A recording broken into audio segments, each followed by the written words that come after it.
Hello everyone, in this video I will show you how to fix connected without internet on Realme 16 Pro. Let's start the video. First of all, if you want to fix this problem, so restart phone, just click and hold power button and restart phone from here.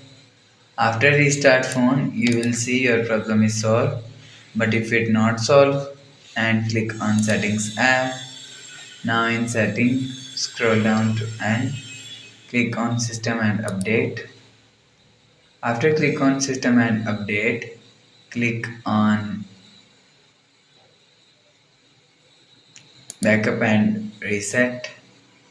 After click on backup and reset, click on reset phone and click on reset all setting.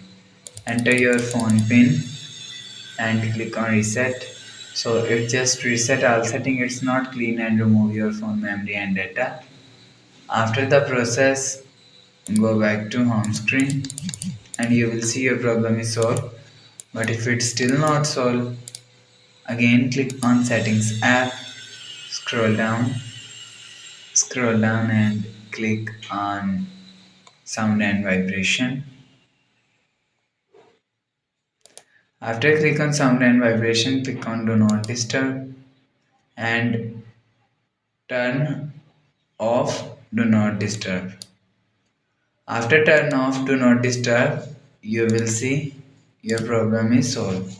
After the process, go back to home screen. So that's how you can fix connected without internet on Realme 16 Pro. If you like the video, please subscribe. Thanks for watching.